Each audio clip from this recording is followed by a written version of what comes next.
Les élèves de la 12e année baccalauréat, bonjour. Je vous présente ici le chapitre des ondes lumineuses, la propagation des ondes lumineuses. C'est le dernier chapitre de la partie des ondes. Pour les options, pour l'option BIOF et pour les branches sciences physiques, sciences maths et SVT. إذا نقدم لكم هنا درس انتشار الموجات الضوئية بالنسبة للعلوم الرياضية، العلوم الفيزيائية وعلوم الحياة والأرض. إذا نبدأ على بركة الله الدرس. On commence donc le premier paragraphe, le phénomène de diffraction de la lumière. ظاهرة تبدد الضوء. Donc, dans la leçon précédente, on a vu le phénomène de diffraction dans le cas d'une onde à la surface de l'eau. إذن لقد درسنا تبدد الموجات بالنسبة أو ظاهرة التبدد بالنسبة للموجات الميكانيكية الدورية على سطح الماء. ورأينا كيف ورأينا كيف يحصل ويحدث هذا التبدد. بالنسبة لهذا الدرس سنرى أن الضوء أيضا تحصل له ظاهرة التبدد. إذن pour cela on va faire l'expérience suivante. Donc on va utiliser donc un rayonnement laser, une source de rayonnement, une source de lumière laser. On va mettre en face de cette source un obstacle. إذا لدينا حاجز، وفي هذا الحاجز نحدث ثقبا طوله أو عرضه A. إذا on va créer une fente de largeur A et on a un écran. لدينا شاشة موجودة على مسافة D من الحاجز. Donc l'écran est à une distance D de l'obstacle. Donc normalement on sait, ou bien on a vu précédemment, dans les années précédentes au collège, que la lumière, elle obéit à un principe qui est le principe de la propagation rectiligne de la lumière. C'est-à-dire que la lumière se propage selon des droites et que dans ce cas-là, le cas de cette expérience, on attendait donc, quand le laser traverse la fente A, on devait obtenir une seule tâche sur l'écran.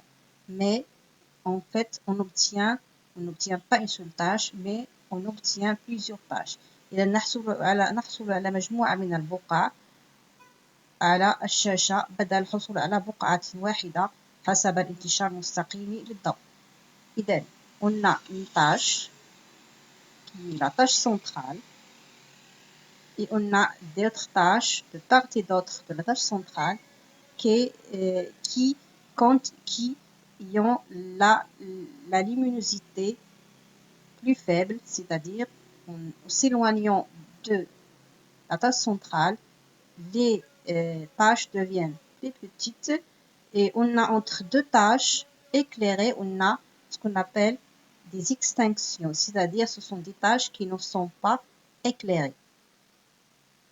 Donc, ce phénomène-là qu'on obtient ici, c'est ce qu'on appelle donc la diffraction. إذن هذه الظاهرة أو ما نراه على الشاشة هو ما يسمى ظاهرة تبدد الضوء. On a ici la source, donc la source laser.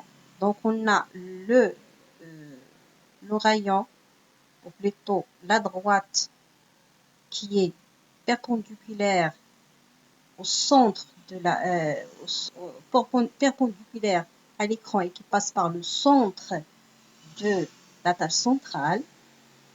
et la droite qui passe par la première extinction, ils forment un angle θ qu'on va voir après, qu'on appelle l'écart angulaire, qu'on va voir après. Donc, ça, c'est ce qu'on appelle le phénomène de diffraction. إذن هذا ما نسميه ظاهرة تبدد الضوء. Donc, le phénomène de diffraction de la lumière. Donc, qu'est-ce qu'on peut conclure de cette expérience? Donc, 1, 2, conclusion. La première conclusion, donc la diffraction, donc, c'est le phénomène au cours duquel une onde qui traverse une petite ouverture ou rencontre un petit objet change de direction. Donc, il change de direction. يغير اتجاهه sans modification de fréquence E ou de la longueur d'onde. Donc, il ne change pas la fréquence, ne change pas la longueur d'onde, mais seulement la direction qui change. فقط الاتجاه وليس التردد ولا طول الموجة. La deuxième conclusion, le phénomène est d'autant plus important que la taille de l'obstacle ou de l'ouverture est faible. لحصول هذه الظاهرة لابد أن يكون لدينا عرض ذلك الثقب، يعني A يكون يعني قيمته تكون صغيرة جدا، لأن A doit être faible. Par comparaison avec les ondes mécaniques، إذا قمنا بالمقارنة مع الموجات الميكانيكية نقدر أو نستطيع أن نقول بأن الضوء لديه طبيعة موجية، لأنه يتصرف كموجة، لأنه لديه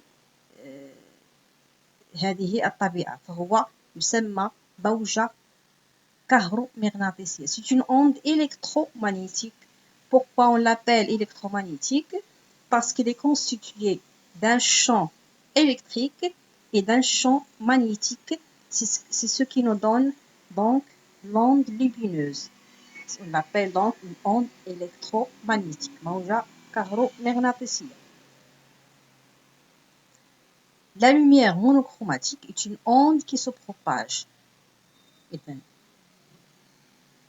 الضوء الأحادي اللون هو موجة تنتشر. بما أن اللازر فهو يتكون من لون واحد، فهو يسمى ضوء أحادي اللون، فهو ينتشر كجميع الموجات الأخرى. Propriété des ondes lumineuses. Donc, خصائص الموجات الضوئية. Donc, la première propriété, donc, les ondes lumineuses monochromatiques. الموجة الضوئية الأحادية اللون. Donc, الضوء الأبيض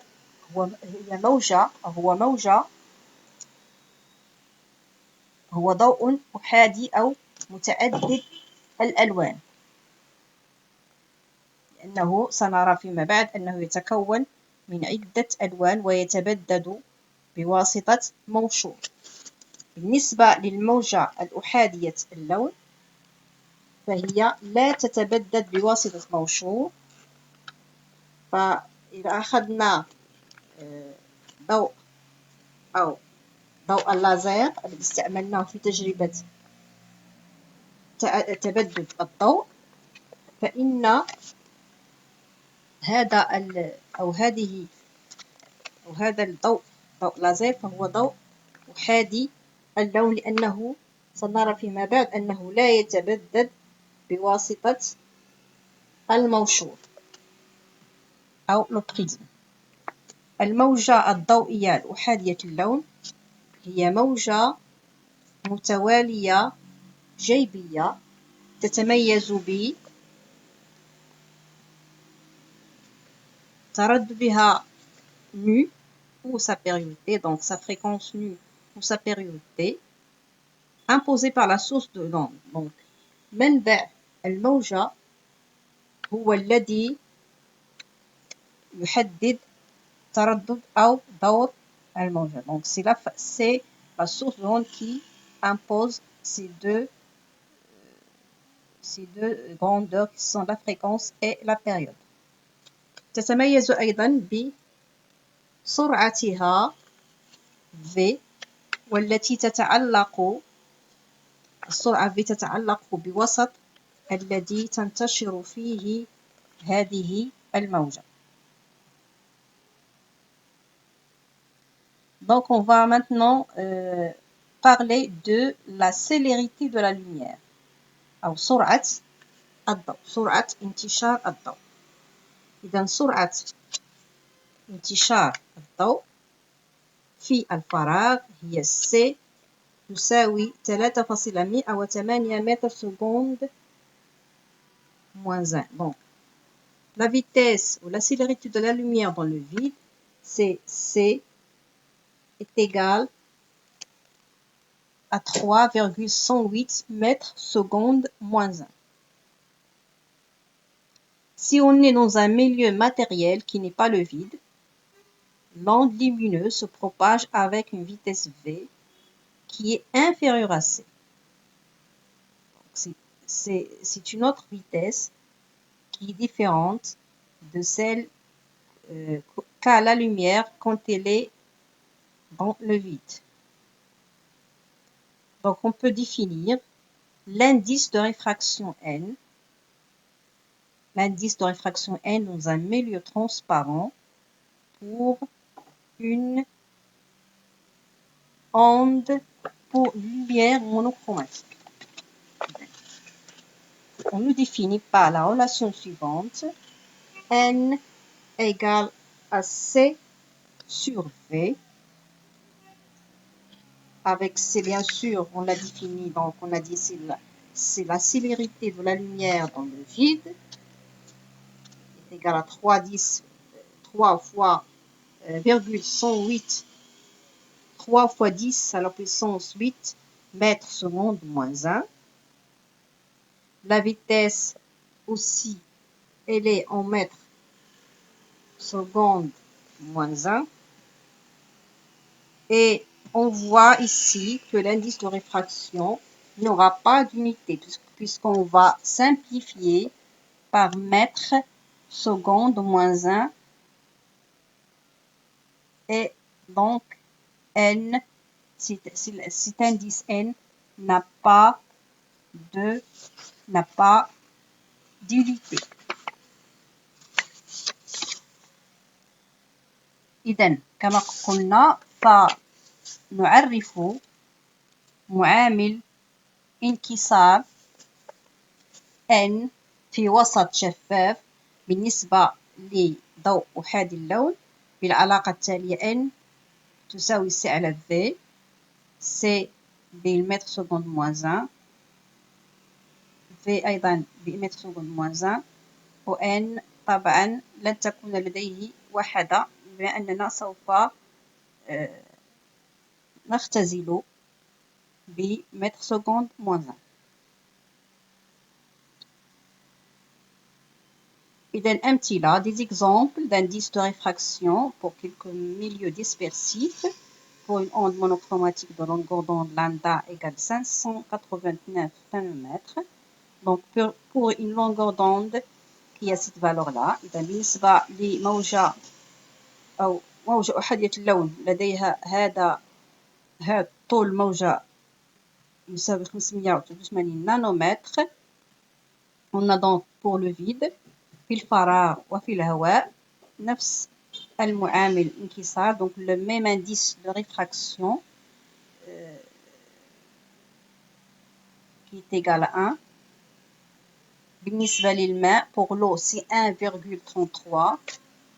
Pour le verre c'est 1,50 et pour le diamant c'est 2,42. À savoir que ces indices sont seulement pour le cas de la longueur d'onde lambda égale 589 89.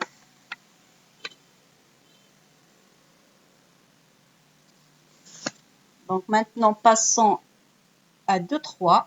Donc la fréquence mu et la longueur d'onde lambda. La couleur de la lumière monochromatique dépend de la fréquence. Selon la fréquence, on a une certaine lumière monochromatique, c'est-à-dire d'une couleur précise. إذن لون الضوء الأحادي اللون يتعلق بالتردد. L'onde lumineuse monochromatique caractérisée par sa fréquence nue qui ne dépend pas du milieu de propagation. Donc الموجة الضوئية الأحادية اللون تتميز بتردد لا يتعلق بوسط الانتشار. إذن donc la couleur de la lumière monochromatique dépend de la fréquence, mais la fréquence, elle, ne dépend pas du milieu de propagation. Donc, on va exprimer la longueur d'onde lambda 0 de la lumière monochromatique dans le vide par la relation suivante. Bien sûr, on l'a déjà vu pour le cas des ondes périodiques. Lambda 0, pour le cas dans le cas du vide, on a lambda 0, c'est C fois T, c'est C sur nu, qui est la fréquence. Lambda 0, c'est la longueur d'onde dans le vide. إذا lambda 0 هي طول موجة بالفراغ بالمتر. C'est la célérité dans le vide. C'est سرعة في الفراغ بالمتر sur moins 1. T la période en secondes. الدور بالثانية. nu la fréquence en hertz. التردد بوحدة الهرتز.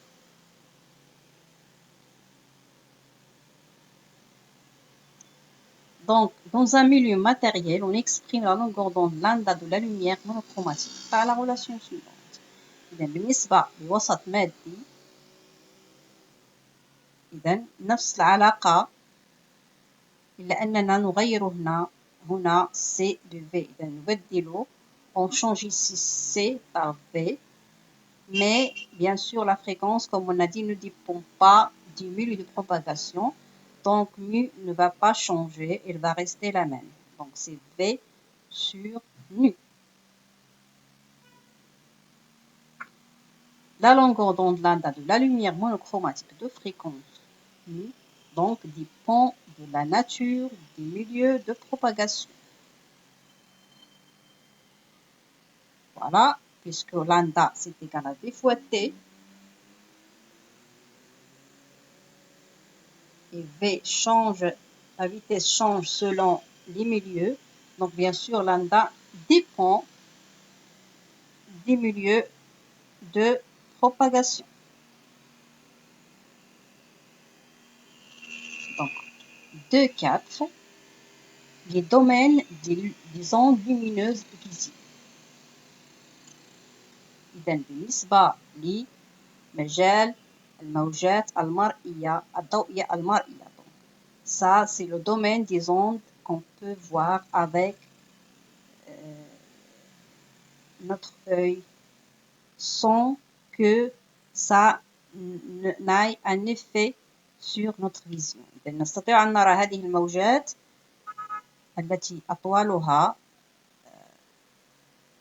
طولها يعني يمتد من 400 nanomètres حتى 800 nanomètres. Donc, les ondes de 400 nanomètres jusqu'à 800, c'est-à-dire de l'ultraviolet vers l'infrarouge, on peut les voir sans aucun problème.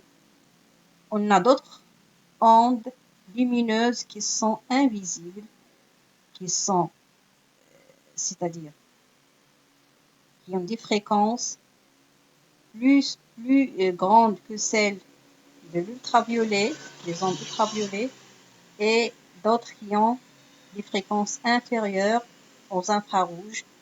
On ne peut pas les voir, ils sont invisibles.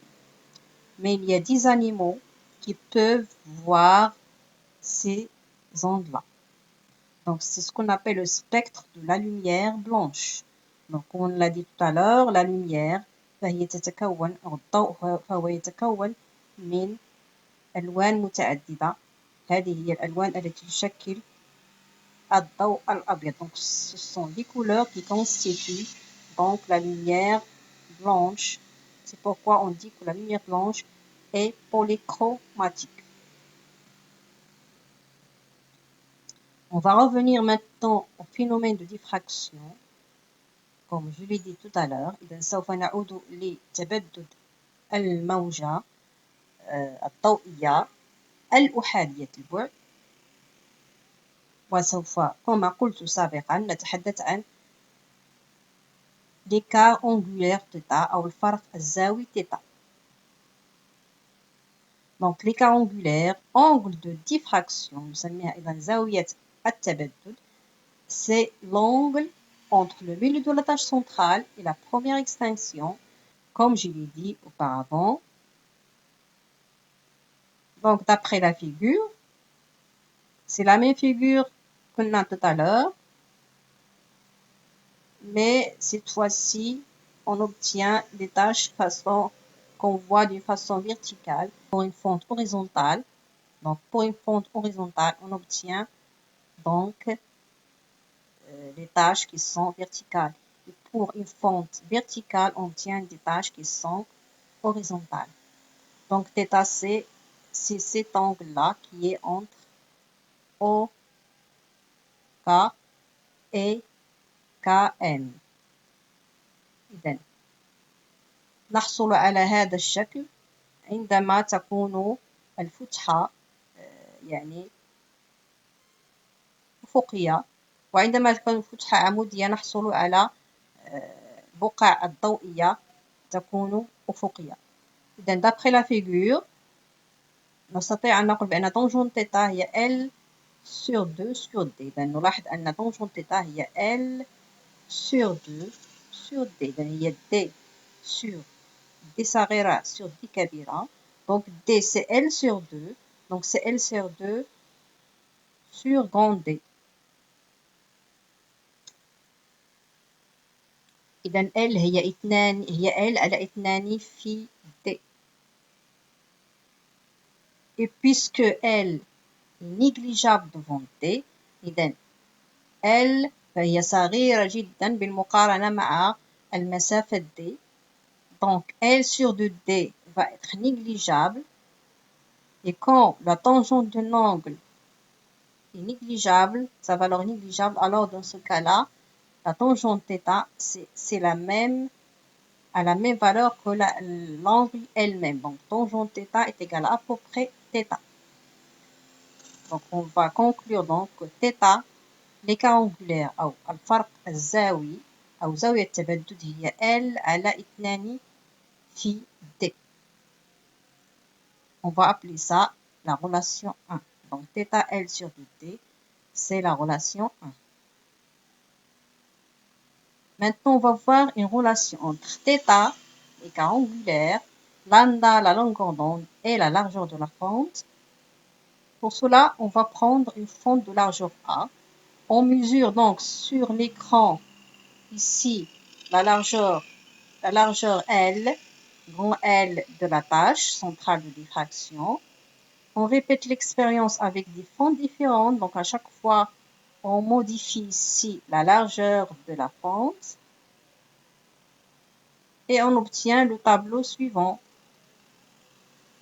Voilà la relation 1. Donc on obtient, en prenant bien sûr D égale à 1,5 m, on obtient donc le tableau suivant. Donc ici on modifie A. Donc elle va être modifiée aussi. On calcule θ en utilisant cette relation. Donc L sur 2 fois D en remplaçant D par sa valeur. Et donc نعوض D بقيمتها 1,5 m. L نعوضها بقيمها donc par ces valeurs-là.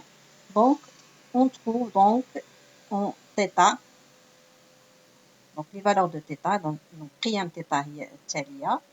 Par conséquent, on va vous trouvez θ fois A. Donc, θ fois A. On remarque que ces valeurs-là, elles sont presque les mêmes.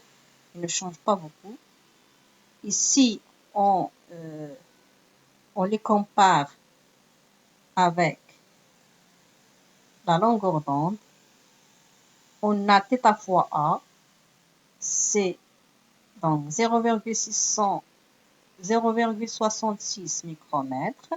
C'est 0,66 soit 10 moins 6 mètres. Ici, on convertit ça. On va trouver que C6, c'est égal à lambda, est égal à 660 nanomètres. Donc, c'est la longueur d'onde. Donc, la valeur θ fois A, c'est lambda qui est égal à une constante. Bien sûr, lambda, c'est une constante. Donc, cette valeur-là, c'est une constante. On va donc conclure سوف نستنتج من خلال هذه الكتابة بأن θ هي lambda على A. Donc, θ, c'est lambda sur A. Bien sûr, on va l'appeler la relation 2. En utilisant donc les deux relations 1 et 2, on aura, en comparant ces deux égalités, on va retrouver la valeur de L. Donc, L, c'est 2 fois D fois lambda sur A. Donc, c'est la valeur de L. Quand A diminue, donc, la largeur de la pente centrale augmente. C'est l'expression qui nous donne donc les valeurs de la tâche, plutôt la largeur de la tâche centrale. إذا نحصل على L يعني عرض أو طول البقعة المركزية la tâche centrale, c'est 2 fois D lambda sur A. Comme ça, je termine cette partie-là. La prochaine fois, on va faire la deuxième partie du chapitre propagation des ondes lumineuses.